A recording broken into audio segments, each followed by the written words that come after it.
बालेश्वर में पालित है 90तम पुलिस प्रतिष्ठा दिवस। पुलिस धैर्यपूर्ण कार्यधारा जनसाधारण को आश्वस्ति देता कहले डीआईजी। बालेश्वर जिला पुलिस विभाग पक्षर 90तम पुलिस प्रतिष्ठा दिवस स्थानीय रिजर्व पुलिस पड़िया पालित हो जाइछि। एही परिप्रेक्षी में सकाळे आयोजित उत्सव को Purvanchal zone police DIG doctor Satyajit Nayak आनुष्ठानिक भाव उद्घाटन सह आभ्यंतरीण श्रृंखला रक्षा पुलिस दायित्वबद्धता संपर्क में आलोचना करथिले। पुलिस धैर्यपूर्ण कार्यधारा जनसाधारण को सर्वदा आश्वस्ति दे आसीछि बोली से कहिथिले। आईन श्रृंखला रक्षा समय उचित कर्तव्य साधन उपरे अधिक यत्नवान हेबाकू डीआईजी डाक्टर नायक समस्त को आह्वान देथिले। आमे 90तम ओडिशा पुलिस प्रतिष्ठा दिवस पालन करुअछु।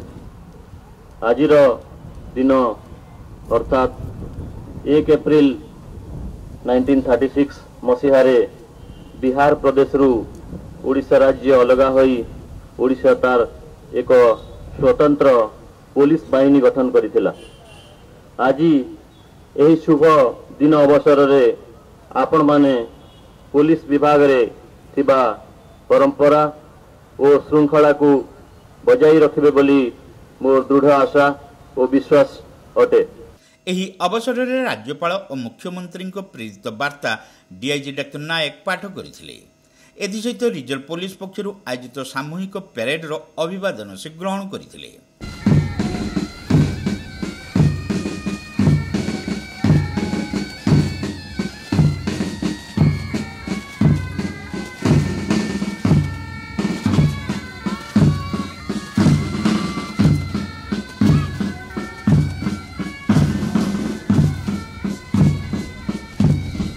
जिला आरक्षी अधीक्षक राजप्रसाद एथिरे पौरोहित्य करने सहित पुलिस प्रतिष्ठा दिवस पालनर यथार्थता संपर्क में आलोकपात करथिले।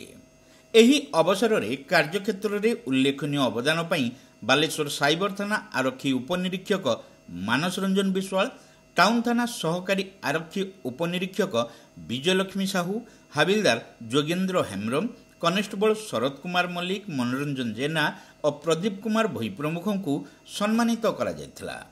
Reserve sub inspector Dilip Kumar Samar कार्यक्रम में संयोजना करथिले। रिजर्व इन्स्पेक्टर तथा पेरेड कमांडर सड़ाई शंकर टुडू नेतृत्व में तथा second commander sergeant Janardan Nayak परिचालन में आयोजित पेरेड में मोट 6 गोटी कंटिजेंट भाग नहीं।